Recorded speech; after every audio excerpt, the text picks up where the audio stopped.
Well, great. So happy to be here speaking before you all again. I always enjoy any opportunity that I have to work before the legislature. And I'm really happy that you all came to Morgantown this time. This really works for me. This Alumni Center is about 4 minutes from my office. So for me, I prefer to do 4-minute drive versus 2.5 hours. So I love it. Also, over the years, I've become, friends with a good number of you folks, and, happy to have all of you up here and have this opportunity to work with you. So first off, I'll talk about this issue of locality pay. Obviously, I'm just talking about the issue today from a big picture, general perspective, but just to kind of give you my conclusion, I don't know where you're going to go with this after you have time to digest the various issues and make decisions on the issue of locality pay. But if you do, want the calculation done, of course, I'd be happy to volunteer my services here at the WVU Bureau of Business and Economic Research. We'd be happy to, come in and actually make the calculation in the future, hopefully in cooperation with Workforce West Virginia. If you do decide to go forward, and if you need actual numbers, if you need actual calculations, we're happy to do it.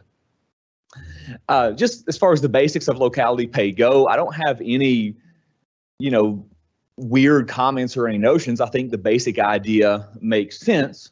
There's certainly a logic to the notion of adjusting state employees' pay based on locality. Of course, it's clear that cost of living varies across the regions of West Virginia.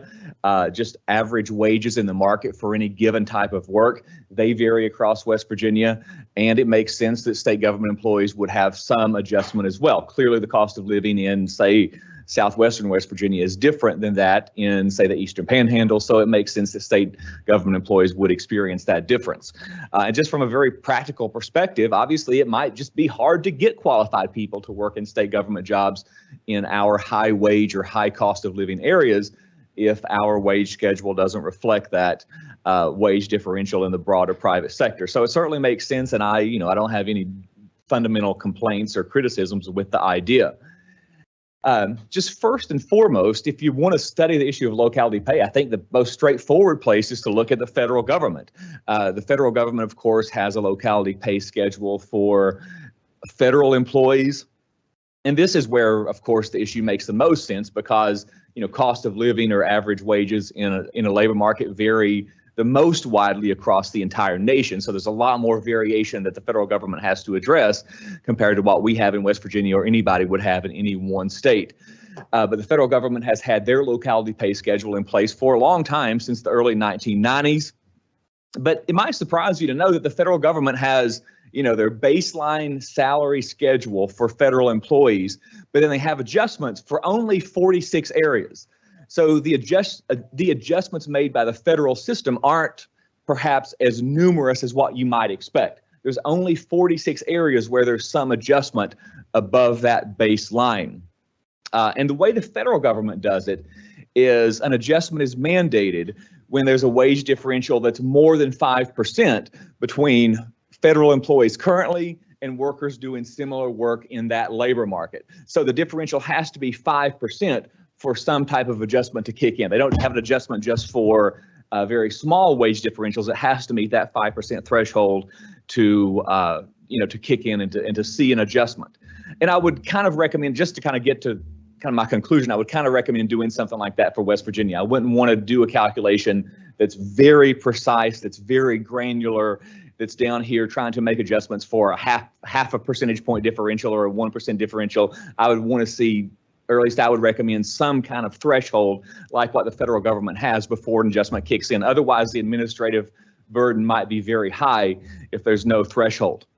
But anyway, this figure, just comes from the federal government website, and this shows where those locality adjustments take place for the U.S. broadly. I'm sorry that this figure looks weird. I don't like the shades of green approach. Maybe if there's Marshall fans in here, you all like the green more than I do. But I don't mean to take a dig at Marshall, but I just feel like the figure looks weird. But this is not my figure. This is just something that I copied straight from the federal government. But there you can see kind of how narrow, in some sense, the federal adjustments are, right? All of the dark green is just the federal baseline schedule, and the local adjustments are only in those 46 areas where there's more than a 5% wage differential between federal employees and private sector workers. And of course, the the biggest wage differentials are exactly where you would expect. San Francisco, Southern California, New York, Washington, D.C., those very high cost of living, very high wage areas, that's where the wage adjustments kick in. And just for what it's worth, if you just look at West Virginia, all of West Virginia federal employees are in the dark green. So all the federal employees in West Virginia meet that baseline pay, except for a couple of our counties in the Eastern Panhandle. On this map, it's kind of hard to see, but I think Berkeley and Jefferson fit into that lighter green area that's connected to DC. But otherwise, West Virginia falls into the dark green. This figure is busy.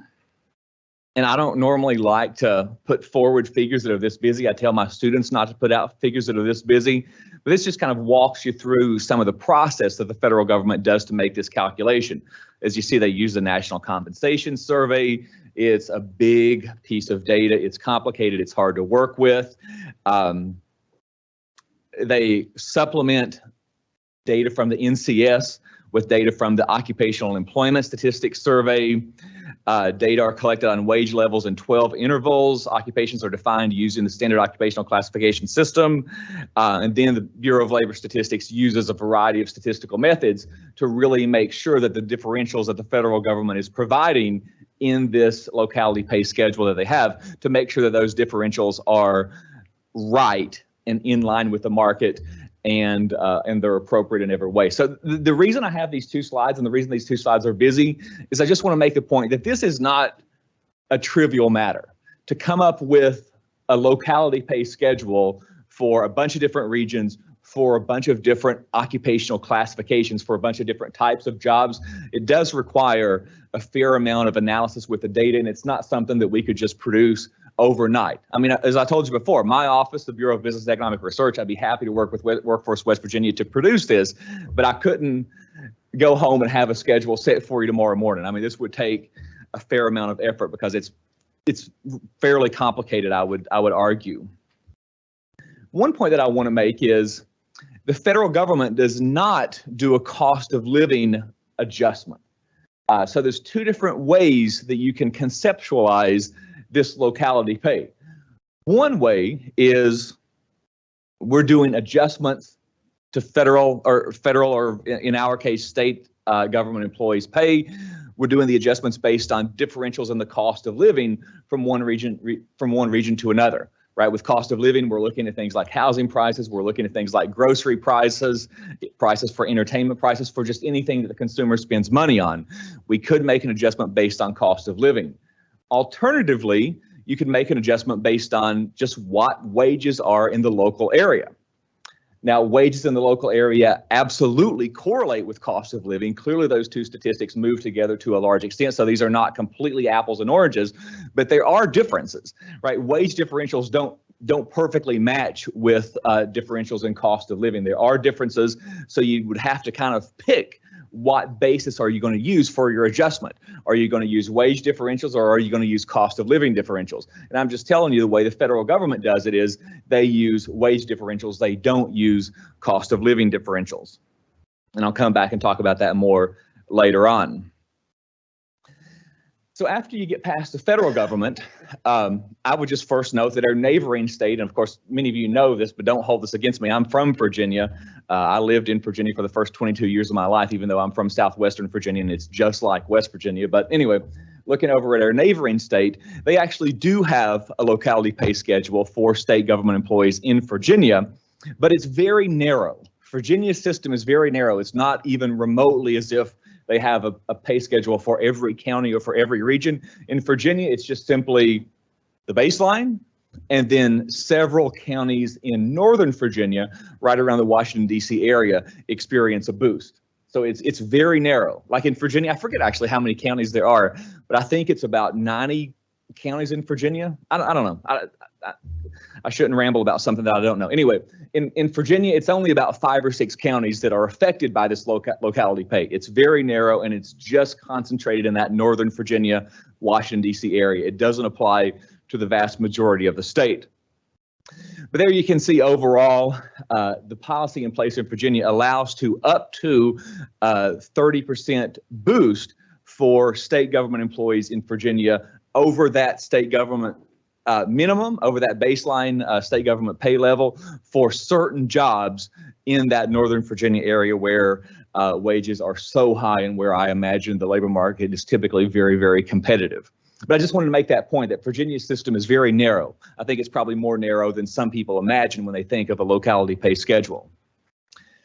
But overall, I think it's fair to say that relatively few states use very broad-based, across-the-board locality pay schedules.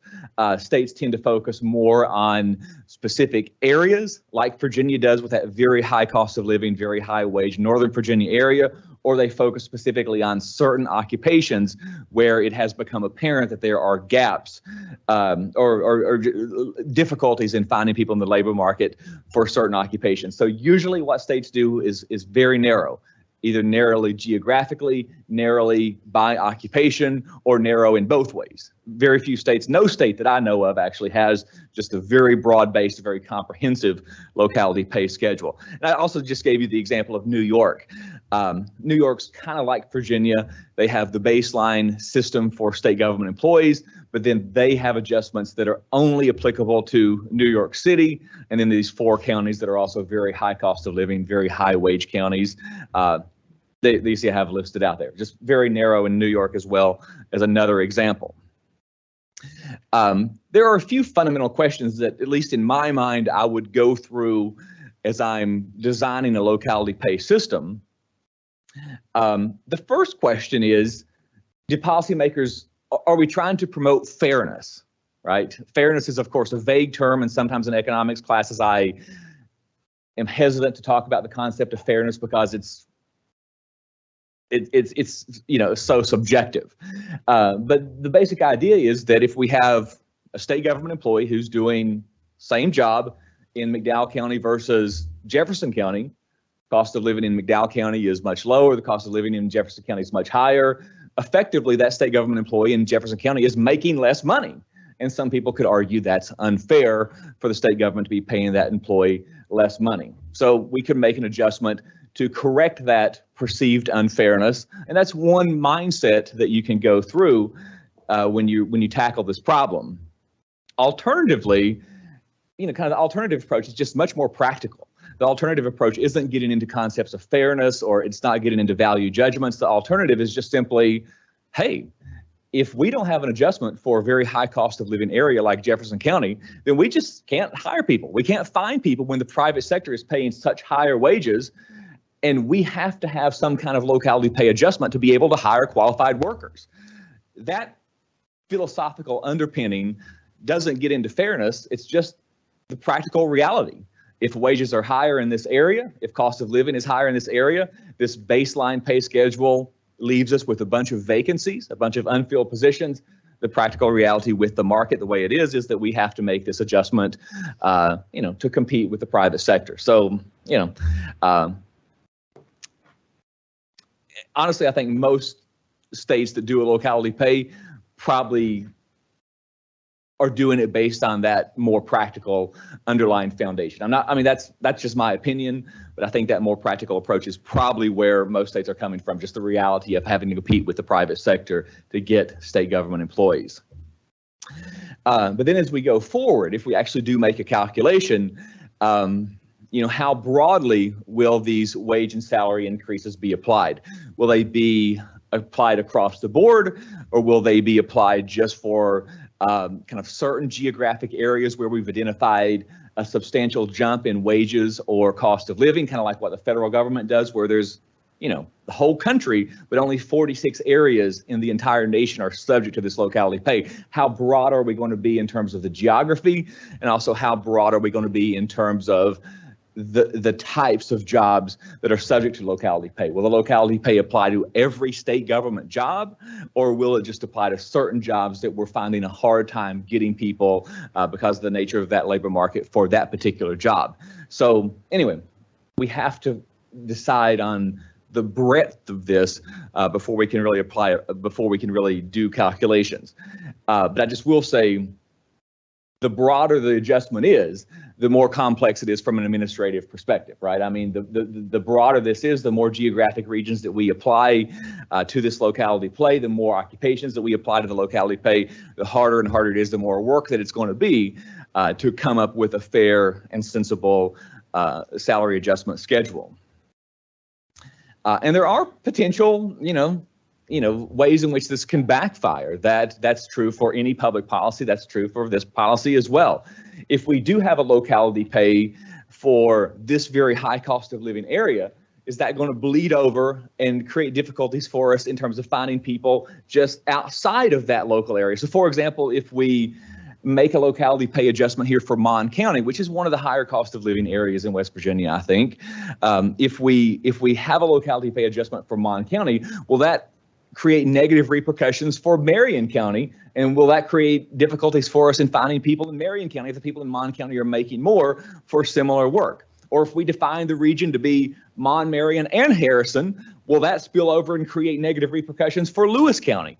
I mean, there's always a possibility for negative repercussions just on the periphery of the area that you apply the locality pay to. So that's something we have to be careful about as we proceed.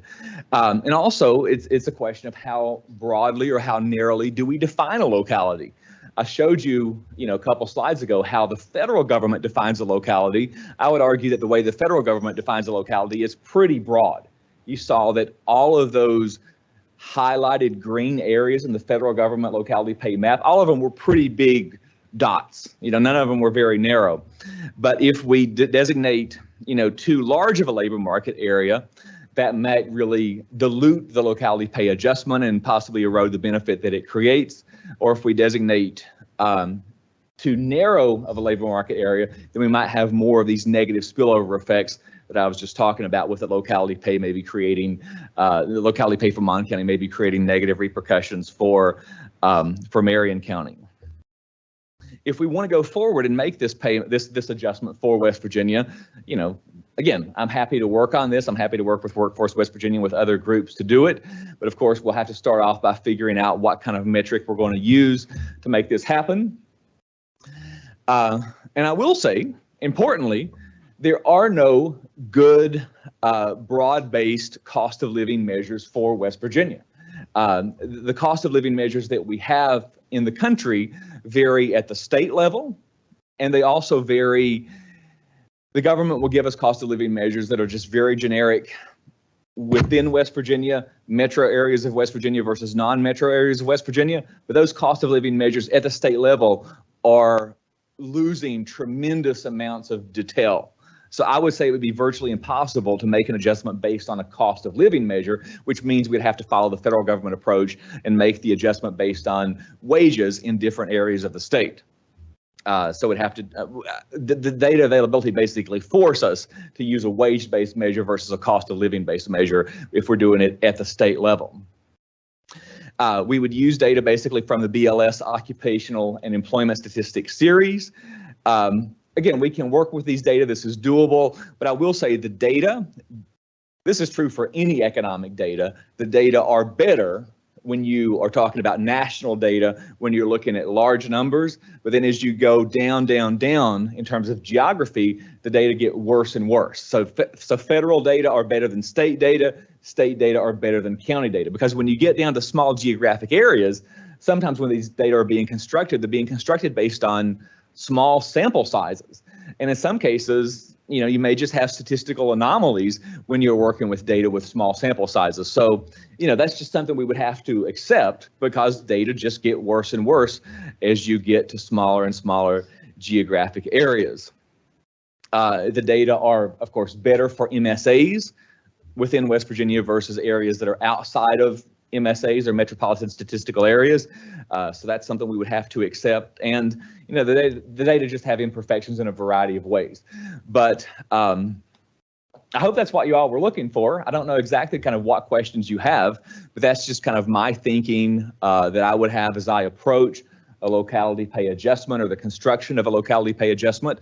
I'm happy to take questions and just brainstorm and think about this issue with you. And I'm certainly happy to do the work down the road if you need or if you would like. Yeah, Dr. Ellington, you'll get Ellington. Yep, once it turns green, you're on. Yeah, thank you, Mr. Chairman. Thank you, John. Question I have is the states that have already implemented this, Uh-huh. as the supply improves, they end up filling those positions. What's the trend on those wages over time? Do we see a decrease or more competition there, or less competition now for those positions? Yeah. As the rates come down, or is it still continuing to go up? And on the adverse, the areas that you're drawing from people, are they going to have to really increase their competitive wages to recruit people to those areas? Yeah, I mean, that's obviously the question that's important, right?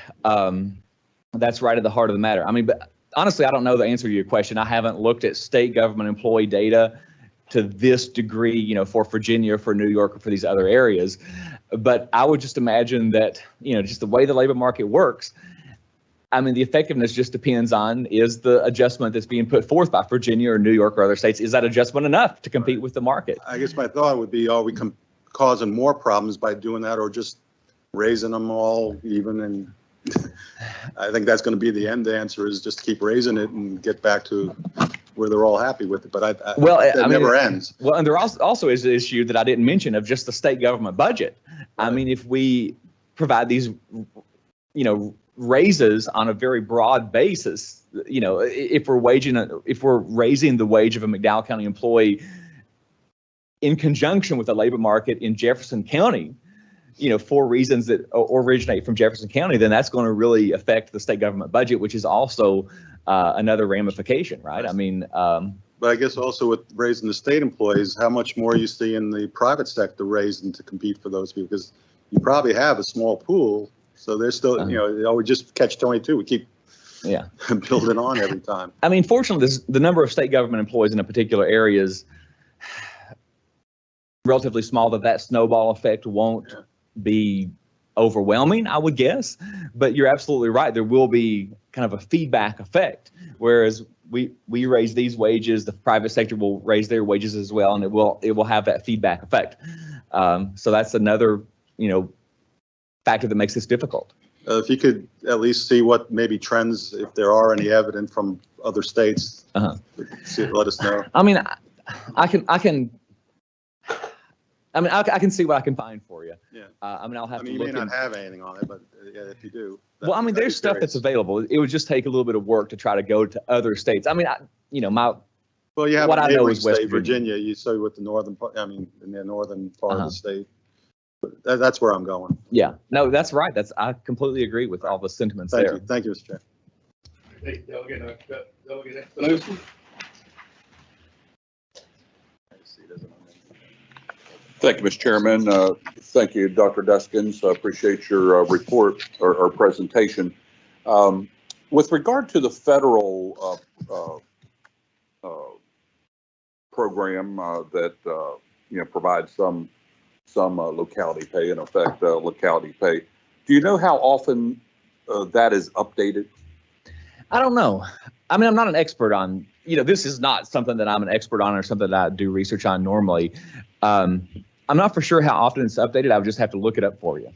I'd be happy to do that. Let's stay in touch, and I can look it up and figure that out. But I'm not for sure if it's every 1 year, every 3 years. I'm just not for sure. Okay. So my second question is a little granular too, so certainly we'll appreciate if maybe you're not aware.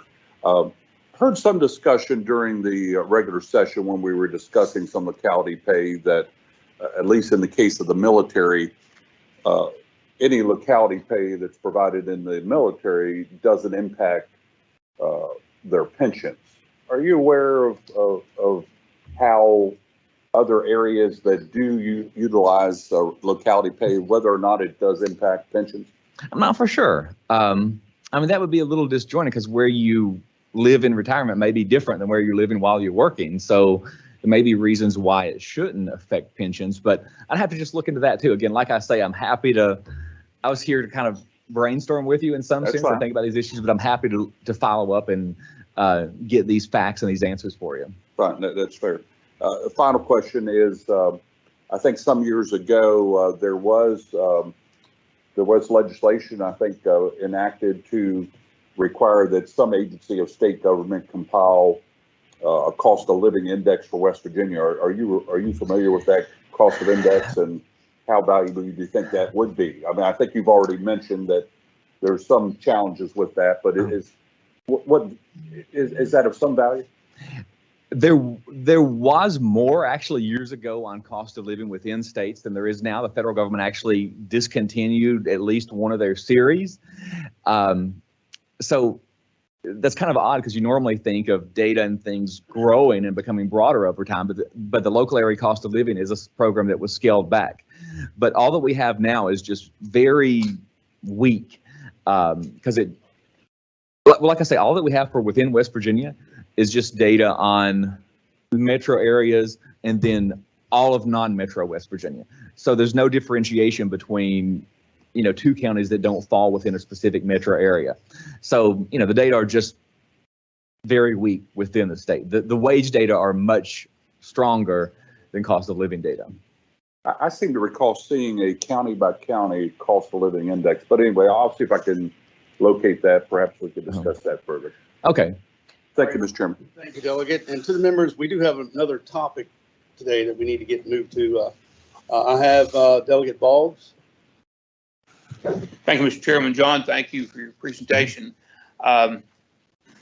This is an issue that absolutely is very relevant to the areas that are experiencing the high cost of living, but it's also a concern to people, say, in Braxton, Gilmer County, and Central West Virginia that are basically landlocked from the ability to do this. And the best example I can think of is when WVU Medicine started offering the big bonuses and higher pay for registered nurses. It had a trickle effect clear into Braxton County, where people were moving up this way to work 2-3 days a week for a big bonus plus much more money than the local hospitals in Central West Virginia could pay. So, the concern I have is not to ignore the problem, but we've got to do something, I believe, to lift all boats. Now, there are budget concerns there. I recognize that, but we're going to have people in Central West Virginia that are, when you look at the wages have gone up tremendously, local wages recently, and what a lot of state employees are making is much less. Their wages haven't gone up anything like the other wages in the private sector have. So you get a lot of people that are landlocked, and then as that area grows, you mentioned Mon County, and then, well, what about Marion County?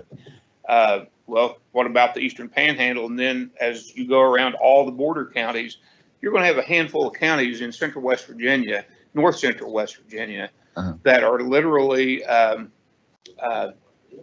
you're going to have a drain of trying to fill positions unless you lift all boats to some degree. And then you're also going to have just a lot of discontent of people doing the same job for a fraction of the money that their counterparts are getting other places. So, how this is structured to really surgically to get those areas without impacting these other issues, because we'll have people, just like with nurses, we'll have people start applying for jobs and driving out of the area, and then there will be no one to fill those positions. First and foremost, I think about you every time I drive through Braxton County. I always think about my Stop and spend some money. We need it. I stop at exit 67 plenty for sure. But I think about you every time I think about my good friend in Braxton County. But no, that's what you're saying is exactly right. That's the negative repercussion that might spill over to kind of more interior counties.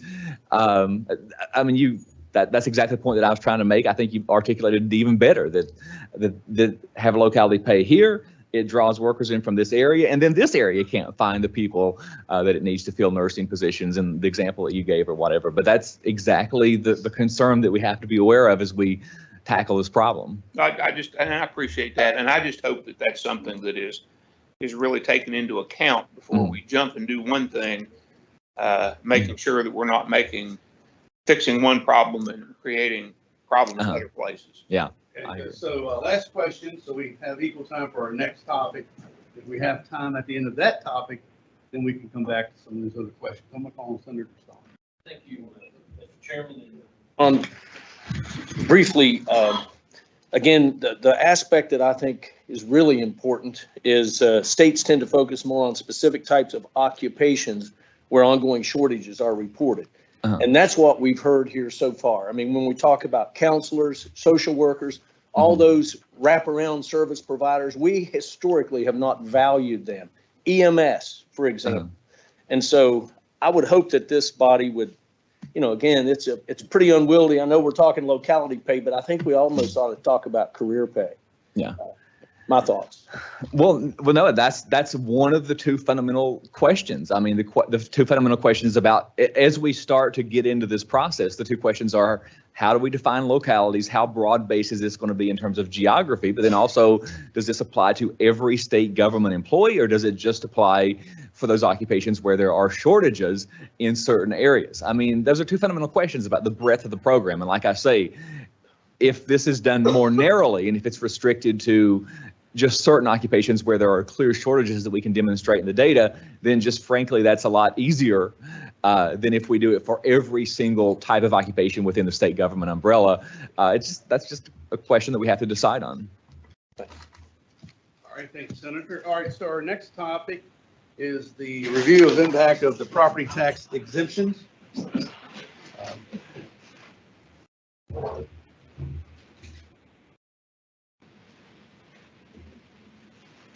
So our speaker once again is Dr. Deskins. Well, on that one, on the issue of the property tax exemptions, I don't have a specific presentation or specific data or anything like that, but I'm happy to talk about the issue in general.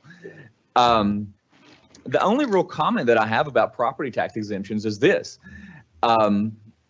If we think about taxes at a fundamental level, one of the cornerstones of designing good tax policy relates to how mobile is the tax base. How mobile is the tax base? If we have a high tax jurisdiction here, and if we have a low tax jurisdiction next door, how easy is it to move economic activity from the high tax to the low tax area? That's what we want to avoid. We want to avoid taxes on mobile tax bases, because taxing mobile bases is where you get your greatest number of inefficient distortions associated with the tax system. So if you think of a tax like, for example, the property tax that we have in West Virginia on manufacturing inventory and equipment, that's what we're really talking about here. Correct me if I'm going in the wrong direction.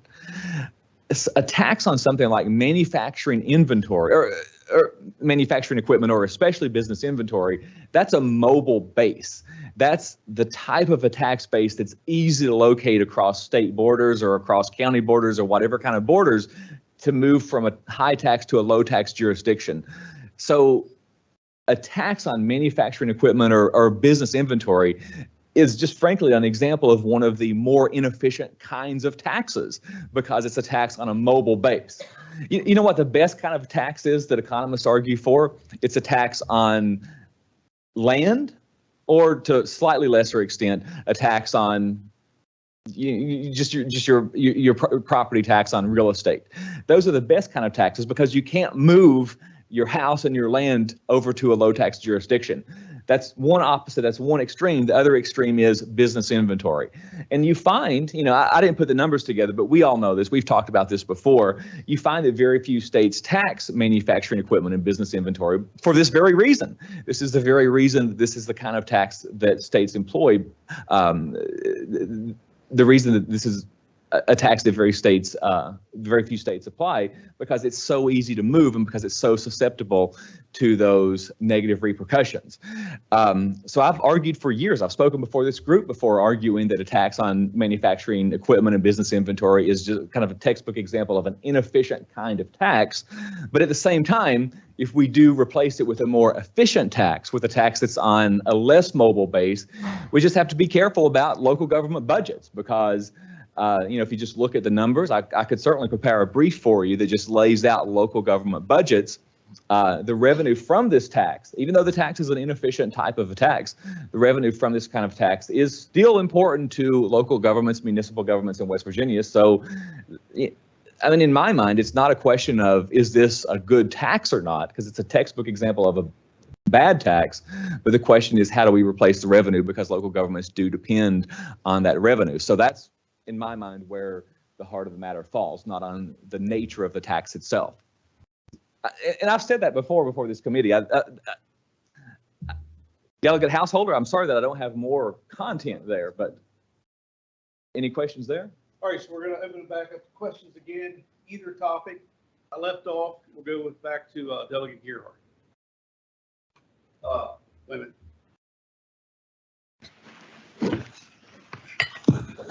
Back to the locality pay, and this is a simple curiosity, but is locality pay based upon the location of the job or the location of the person that would hold the job? You know what? I was actually going to list that question. I was going to list that question in my presentation, but I forgot to type that out. That's another question that we would have to address. I think the norm for the existing examples that we have in the country, for the federal government, for Virginia, for New York, the norm is that it's based on the location of the job, not where the person lives. But it doesn't necessarily have to be that way. And that's another question that we'd have to decide upon if we were to proceed on this. Is it possible that you create some employee discontent or maybe even exacerbate the problem by those people wanting to wage in the higher area and to live in the area where obviously the cost of living is a tad less? Yeah, no, I think so. I think that's very much in line with Delegate Boggs' example as well. Not only does it create difficulties in filling jobs, but even relatively close. For instance, we're discussing the Eastern Panhandle. It wouldn't be difficult to live in Morgan County and to work in Berkeley County or vice versa. Yeah, exactly. But no, that's another question that we'd have to address. But the norm is, for now at least, where the job is. Where the job. Of course, with remote work, jobs aren't always in a specific location anymore. But yeah, that's something that's new. Thanks. Right. Yes, sir. Thank you, Delegate. Delegate Wolbach. Thank you, Mr. Chairman. And thank you, Mr. Deskins, for your attendance today. My question is, when you look at a job category and you're in a high cost of living area and you're trying to determine, are there market distortions between what the private employers are paying and the public employers? Are you going off just raw wages in those areas? Or are they looking at total cost of employment to account for perhaps the more generous benefit structure in a public employment job versus a private employment job? Well, remember, I had the very busy slide and I said that this is not going to be an easy task, that this is going to require quite a lot of work. That's part of that work, because this is not just so cut and dried like we might imagine. I will say the data do not perfectly capture those additional benefits, not by any means. In some cases, the data have some information around additional benefits, but they are not perfect, and sometimes there's just nothing there. So that's another step in the process, would be, trying to establish, okay, this is the pay differential, but state government employees are getting this kind of different benefits package. But I will say that's another complexity, and it's not easy to overcome in the data. Thank you. All right, thank you, Delegate. We have Senator Swope. Thank you, Mr. Chairman. On the property tax issue, one of the things I've been working on is elimination of dilapidated properties. One of the problems with that issue is people buy up dilapidated properties at tax sales for practically nothing and then sit on them for decades because they can't hit that home run ball. The property taxes on those are minimal, and I've heard several suggestions lately that if we increase the property tax on undeveloped or unused property, that would incentivize people to turn them over instead of sitting them. Do you have any thoughts about that subject? First and foremost, I just want to say that Senator Swope, his son and I graduated college together, so he and I have a kind of a special connection going back a long time. His son roomed 2 doors down from me our senior year. I absolutely know the abandoned properties issue is a real issue and a real problem in many parts of West Virginia. It makes it hard to develop land in some cases, and it just creates a lower quality of life by seeing abandoned properties here and there. I think we could actually use the tax system in some ways to do more to incentivize getting rid of dilapidated property. So I think your thinking makes sense fundamentally. I think there's a good idea in there to use this tax system to try to encourage people to either sell or improve dilapidated properties. And I will say there have been some property tax policies over time and over various states that have tried to address this. For example, if you look at just nearby in Pittsburgh, they rely more on what we call land taxation versus kind of a more normal or more standardized overall property taxation. So there they tax the value of the land, not considering the value of the building that's on it. And so in that case, with this land taxation, it doesn't provide a disincentive from a tax perspective to develop your land, to build buildings, to make the property more valuable altogether, because the tax is just on the land, not on the building on top of it. But when the tax is on the land, if you have a dilapidated building that has no value, that's not creating any income, that's not doing anything for the community, that's essentially placing a higher tax on those parcels with dilapidated properties. So land value taxation is something that has narrowly been experimented with in the country, and I think it actually has achieved some success. I wouldn't necessarily suggest that we follow that policy exactly, but I'm just telling you that if you would like to explore this issue more, there are ways certainly that we could try to adjust the tax system to address this issue, and I certainly recognize that it's a real issue that's bringing down West Virginia in some cases. Very good. Thank you for your thoughts. Thank you, Mr. Chairman. All right, thank you, Senator. We also have two senators joining us online, Senator Baldwin and Senator Jeffries. Do either one of you have a question? If you do, just unmute yourself. Okay, I'm going to move on to Delegate Hardy. Thank you, Mr. Chairman, and thank you, Dr. Dessens, for being here today. I just have a couple questions here. On this slide that shows the federal locality pay, this is like a 10,000 foot view here. This is very general and large. If we focused in on West Virginia, would we see where the federal government has already pointed out some counties in West Virginia where they use locality pay? Yeah, you can. If you look at it really closely, I looked at it more closely when I had it on my computer versus when I had it printed out. But as I recall, Jefferson and Berkeley are part of the lighter green area connected to the Washington, D.C., Maryland area. So I would want to look at it one more time before I gave you a 100% definitive answer, but I think Jefferson and Berkeley do fall into the lighter green. So it'd be a fair statement to say that the federal government has done some of the work for us. Well, for federal government employees, absolutely. Sure. Okay. So my next question is, if you go to the next slide, it says, it seems to make sense that pay would vary based on the cost of living. And I believe you made a statement that said that it would not be based as much on real estate as it would be the cost of living.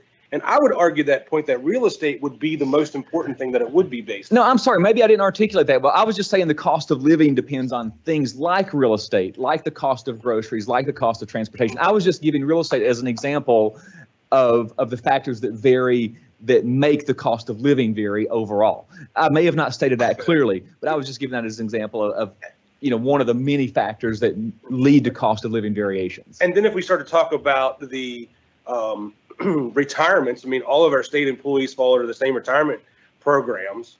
So, and I understand that money probably would not follow them into retirement, but it would be pretty easy to be able to go into these areas and see where these real estate costs were much greater than they are in different areas. I mean, the cost of living and groceries are pretty much going to be the same. The cost of a new car is pretty much going to be the same wherever you live. So those things generally are the same. It's basically the piece of dirt that you own and where your home sits. Yeah, no, you're right. That's a good point. If we do absolutely want to base this on variation in cost of living versus variation in wages, then the price of real estate would be like the one statistic that we could use to proceed. I don't know of any other statistic that we could really use effectively, but that's the one statistic that we could base this on. Now that's not comprehensive. You're right that there's not as much variation in other factors, but there's some variation. But real estate is where the variation is the greatest. Clearly, absolutely. Thank you very much. All right, thank you, Delegate. Senator Brown. Yes. The question I have, I believe 28% of the workforce in West Virginia is state by the state. And government in total. Government total. By raising wages and pumping more money into the economy of West Virginia, wouldn't it expand the tax base so that you can actually give the people at the lower end of the wage scale more money because there's more money in the government? Well, but you got to look at both sides of the coin. And just for one thing, I just will say you're right that 20% of the workers in West Virginia are government employees. That includes federal and state. So I'm not exactly for sure what percentage it is that's state versus federal, but it's less than 20% if you just look at state specifically. But on the income end, it would, but on the tax end, it would take more money out of the economy. So you have to look at it from both angles. We're putting more money into the economy by paying these workers higher wages, and that does create a positive multiplier effect. But at the same time, if means that we have to raise taxes to pay for that, then it's taking money out of the economy. So But if each dollar turns over at least 7 times in some of the other places in the communities, wouldn't that expand that tax base in that community? But it would on the income side, but you're taking $1 out on the tax side. So it's $1 coming out and $1 going back in kind of a similar way. They may not have identical impacts, but you'd have to look at impacts on both sides of the ledger. Does that make sense? All right, thank you, Senator. Delegate Barrett. Thank you, Mr. Chairman. Dr. Deskins, thank you for your presentation.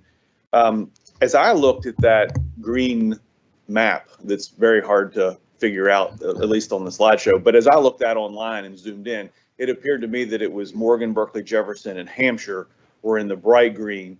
And then if you look to the northern panhandle, both Brooke and Hancock are in a kind of a darker green. Oh. It's hard to see on this map, but if you look online and you zoom in, you can see that those counties are expanded into that group as well. But when I look at, you mentioned a little bit about Virginia, and I think Delegate Boggs brings up some valid points and concerns. Do you have any research or do you have any data that shows what happens in areas of Virginia like Shenandoah County or Warren County, Virginia, which are very close to the Frederick County area, Clark County, Fauquier, all those areas? Do you have any data or research as to the impact of those counties of getting state employees? I don't. I mean, I'm not an expert on the Virginia economy at all. I mean, what I would recommend is just we have some of our staff members here just kind of compile a list of follow-up questions that we need now that we've had kind of a brainstorming session, and I'd be happy to look into those data and provide answers. But honestly, just right now, I have no data. And I certainly appreciate that. I don't mean to put you on the spot with getting into too much of what Virginia does, but I'm going to do it one more time, and that is I believe you said 9 counties in Virginia. Is that correct? That have some form? No, I said just a few. I don't know the exact number, but I was guessing that there's like 90 counties in total. Okay. But I think it's only maybe 5 or 10 counties that this adjustment applies to. So I was just trying to make the point that it's not even close to all the counties. And my question is, to those 4 or 5 counties, 6 counties, however many it is it the same increase or does it vary from county to county? Is Fauquier, is that higher than Frederick County because of the wages in Fauquier are higher than Frederick? As I understand it, it's just one adjustment. It's just the baseline in Virginia and then the adjustment that applies to this select group of Northern Virginia counties. It doesn't go county to county within that group. So that's my understanding.